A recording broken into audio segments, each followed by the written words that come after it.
عطا کرتا ہے، ایک اتنی قوت دیتا ہے کہ ہم اپنے ان تمام برائیوں سے جن میں ہم کسی نہ کسی طرح مبتلا ہو جاتے ہیں ان سے نکلنے میں مددگار ہوتا ہے۔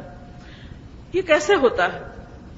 یہ آپ دیکھیے کہ روزہ رکھنے میں آپ غور فرمائیں کہ روزہ کس طرح رکھا جاتا ہے۔ صبح سحری کھائی جاتی ہے، سب سے پہلے سحری کھانے کے وقت ہم میں سے کسی کا دل نہیں چاہتا کچھ کھانے کو۔ سحری کا کھانا مشکل ترین کام ہوتا ہے۔ ویسے ہم کو کھانا پینا بہت اچھا لگتا ہے، سارا دن ہمیں کچھ نہ کچھ کھانے کو ملتا رہے تو ہم نہ نہیں کریں گے۔ کس کو کھانا پینا پسند نہیں؟ آج آپ دیکھیں کسی بھی سپر مارکیٹ میں تو سب سے بڑا سیکشن کس چیز کا ہوگا؟ چاکلیٹس کا، ٹافیوں کا، اور کچھ نہ کچھ چباتے رہنے کا۔ یعنی جو ہیلدی فوڈ ہے وہ اتنی نہیں ہوگی جتنی جنک فوڈ ہوگی، کیونکہ ہم سب شوقین ہیں کہ ریڈی میڈ تیار شدہ چیز کوئی بھی کسی وقت بیگ سے نکالے اور منہ میں ڈالے۔ لیکن آپ دیکھیے کہ سحری کا وقت سارے دن میں سے ایسا وقت ہوتا ہے جو بالکل کھانے کو دل نہیں چاہتا، کھانا اچھا ہی نہیں لگتا، کچھ پکا ہوا دل نہیں چاہ رہا۔ اس وقت کیا حکم ہے؟ سحری کھاؤ، تسحروا فإن فی السحور برکہ۔ سحری کھاؤ، سحری کھانے میں برکت ہے۔ سحری کھانے والوں پر فرشتے دعائیں کر رہے ہوتے ہیں۔ سحری کھانا اللہ تعالیٰ کو پسند ہے۔ اہل کتاب اور ہمارے روزوں میں فرق ہی سحری کھانے کا ہے۔ اب دل کی ناپسندیدہ حالت پر کنٹرول کر رہے ہیں ہم، جس چیز کو مرضی نہیں وہ کرا رہے ہیں۔ پھر ایک خاص وقت میں آ کے بس ہاتھ روک لو، کپ رکھ دو، اگر جلدی نہیں اٹھے تمہارا قصور ہے، بس خلاص یہیں ختم۔ اب جتنا جی چاہے آپ کا کھانے کو، کیونکہ جب ہم کھانے لگتے ہیں نا تو پھر آہستہ آہستہ بھوک کھلنے لگتی ہے۔ اب سوچتے ہیں یہ بھی کھا لیں، یہ بھی کھا لیں، یہ بھی نہیں، بس ٹائم ختم۔ ایک ڈسپلن کا پابند کر لیا اپنے آپ کو۔ کتنی ہی چیزیں ہماری زندگی میں ایسے آتی ہیں، ٹائم ختم ہوتا ہے لیکن ہمارا کام نہیں ختم ہوتا، ہم آن ہی آن رہتے ہیں، چلتے ہی چلے جاتے ہیں۔ سحری ہمیں ڈسپلن سکھاتی۔ پھر سارا دن شام تک کچھ نہیں کھانا، جتنی چاہے بھوک لگی ہو، جتنی چاہے پیاس ہو، جو چاہے تم تنہا ہو، کوئی بھی تمہارے پاس نہیں، کوئی دیکھنے والا نہیں، کوئی پوچھنے والا نہیں، پیاس سے حلق میں کانٹے چبھ رہے ہیں، آپ تنہا ہیں کمرے میں، وضو کیا ہے، وضو کا پانی بھی تھوک تھوک کے تھوک رہے ہیں۔ عام حالات میں 3 دفعہ کلی کر کے فارغ ہو جاتے ہیں، روزے کی حالت میں کلیاں ختم ہی نہیں ہوتی، کہیں ایک قطرہ نہ اندر چلا جائے۔ کس قدر احتیاط برت رہے ہیں، کتنے زیادہ کانشیس ہیں۔ تو تقویٰ دراصل کانشیس ہونے کا نام ہے، محتاط ہونے کا نام ہے کہ نہیں مجھے تو ایک قطرہ اندر نہیں لے جانا، میرا روزہ خراب ہو جائے گا۔ پھر آپ دیکھیے افطار کا وقت آ گیا، اب آپ کو کھانا ہے لیکن سنبھل کے کھانا ہے، احتیاط سے کھانا ہے، کیونکہ زیادہ کھا لیا، زیادہ پی لیا تو تراویح نہیں پڑھی جائے گی۔ اور بعض اوقات کیا ہوتا ہے، مغرب کی نماز لیٹ ہوتی اور اس میں ایک کے بعد ایک چیز کھا رہے ہیں ہم، جو کچھ عام دنوں میں نہیں کھاتے وہ افطار میں کھاتے ہیں۔ عام دنوں میں ہم بس اپنی روٹین میں کھاتے ہیں، لیکن سارے دن کی بھوک کے بعد ہم شام کے وقت دنیا بھر کی من پسند چیزیں اکٹھی کرتے ہیں، یہ بھی ہو جائے، یہ بھی ہو جائے، یہ بھی ہو جائے۔ اب آپ دیکھیں اللہ تعالیٰ قرآن پاک میں کیا فرماتے ہیں، کلوا واشربوا ولا تسرفوا، کھاؤ اور پیو، اسراف نہیں کرو، حد سے زیادہ نہیں کھانا۔ اور اسراف کیا ہے؟ نبی صلی اللہ علیہ وسلم نے فرمایا کہ یہ بات بھی اسراف میں سے ہے کہ تم ہر وہ چیز کھانے لگو جس کو تمہارا جی چاہے، یعنی ہر وقت من پسند چیزیں کھاتے رہنا، یہ اسراف ہے۔ اس لیے اس وقت اب کیا ہے، اذان ہے، نماز کا وقت ہے، آپ کا جی نہیں چاہ رہا ٹیبل سے اٹھنے کو، سب اٹھ گئے نماز پڑھنے، آپ کہتے ہیں اچھا میں ذرا آرام سے کھا کے، مجھے تو اتنی بھوک لگی اور میں نے وہ کہیں سنا تھا جب بھوک لگی ہو تو نماز لیٹ بھی کر سکتے ہیں۔ وہ تو کبھی ایک آدھ دفعہ ہو گیا، پورا مہینہ لیٹ ہو رہی ہے، لیٹ ہو رہی ہے۔ اب آپ دیکھیں نماز کو لیٹ۔ اب اس کے بعد یہ ہے کہ بعض وقت پیاس لگی تو اتنا پانی پی لیتے ہیں پھر اٹھا ہی نہیں جاتا۔ اب تراویح کون پڑھے؟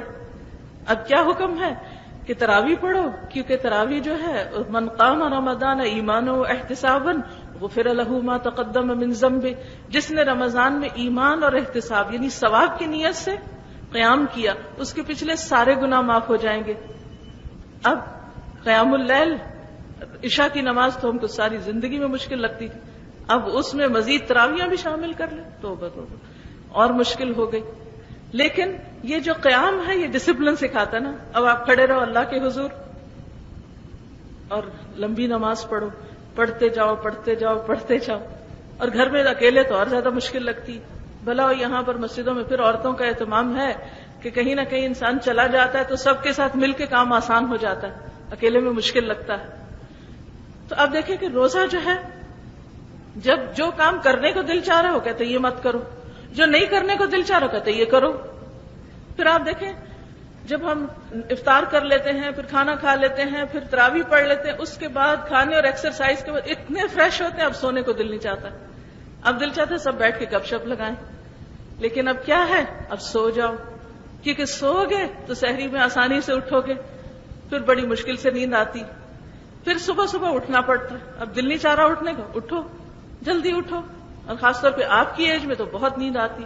مجھے تو یاد ہے کہ میرا سب سے مشکل وقت وہ تھا جو آپ لوگوں کا ہے. اتنی گہری نیند، اتنی گہری نیند، کیونکہ بڑے ہو کے تو پھر انسانوں کو بہت سی فکریں لگ جاتی ہیں نا. لیکن شادی سے پہلے والی نیند بڑی ہی میٹھی نیند ہوتی، اس وقت اٹھنا اور مشکل. لیکن جو نوجوان اس عمر میں نیند پہ قابو پا لے، بھوک پہ قابو پا لے، خواہشات پہ قابو پا لے، پھر وہ ایسے سیلف ڈسپلن کو اختیار کرتے ہیں، اتنے وہ پھر ٹیون ہو جاتے ہیں، وہ اپنے نفس پر ایسا قابو رکھتے ہیں کہ دنیا کی کوئی طاقت ان کو پھسلا نہیں سکتی.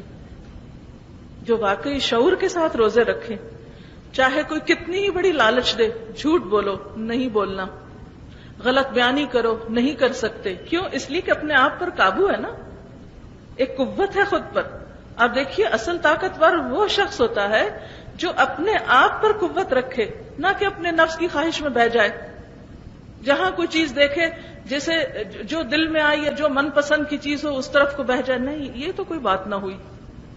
آپ دیکھیے ہوا میں کون سی چیز اڑ جاتی ہے جو ہلکی ہوتی ہے، وہی اڑتی ہے نا ہوا میں. پانی میں کون سی چیز بہہ جاتی ہے جو ہلکی ہوتی ہے. تو اسی طرح اپنے نفس کی خواہشات میں بہنے والے لوگ، زمانے کی ہواؤں میں اڑ جانے والے لوگ ہلکے لوگ ہوتے ہیں. مضبوط کردار کے لوگ ہر چیز میں اڑتے نہیں اور ہر چیز میں بہتے نہیں. وہ کرتے ہیں جو اصول کے تحت کرنا چاہیے، جو ٹھیک ہے، جو فائدہ مند ہے. یہ رمضان اور یہ روزے ہمارے اندر ایسا ہی ڈسپلن پیدا کرنا چاہتے ہیں. کیونکہ ایک مسلمان ہونے کی حیثیت سے ہم جب اللہ کے حکم سے حلال چیز چھوڑتے ہیں، روزے میں کھانا پینا حلال ہوتا ہے نا، ہمیں اجازت ہے، لیکن ہم چھوڑتے ہیں، تو پھر یہ ہمارے اندر ایک ایسی طاقت پیدا کرتا ہے، ایسا ڈسپلن لاتا ہے کہ ہم حرام بھی چھوڑ سکتے ہیں. یا اللہ تیرے حکم سے ہم نے دودھ اور کھجور بھی نہیں کھائی، دن کو پانی کا گھونٹ نہیں پیا جو تو نے حلال کیا، تیرے حکم سے ہم جھوٹ بھی نہیں بولیں گے، ہم مردہ بھائی کا گوشت بھی نہیں کھائیں گے. پتہ ہے نا آپ سب کو مردہ بھائی کا گوشت کیا ہوتا ہے، کس کو کہتے ہیں؟ غیبت کو کہتے ہیں، سب کو معلوم ہے. اگر اللہ کے حکم سے حلال گوشت نہیں کھا سکتے دن کو، تو کیا اللہ کے حکم سے مردہ بھائی کا گوشت نہیں چھوڑیں گے؟ ہم میں سے کتنے ہی لوگ ہیں جو روزہ رکھ کے بھی کیا کرتے ہیں؟ غیبت نہیں چھوڑتے، دوسروں کی برائیاں کرنا نہیں چھوڑتے، دوسروں کو تنگ کرنا نہیں چھوڑتے. اسی لیے آپ صلی اللہ علیہ وسلم نے فرمایا کم من صائم لیس له من صیامہ الا الظمأ. کتنے ہی روزہ دار ایسے ہیں جن کو اپنے روزے سے سوائے بھوک پیاس کے کچھ حاصل نہیں ہوتا، وہ صرف منہ باندھے رکھتے ہیں، کچھ حاصل نہیں. وَكَم مِّن قَائِمٍ لَيْسَ لَهُ مِن قِيَامِهِ إِلَّا السَّحَرُ. کتنے ہی راتوں کو قیام کرنے والے ایسے ہوتے ہیں جنہیں اپنے قیام سے سوائے رت جگہ کے کچھ بھی حاصل نہیں ہوتا.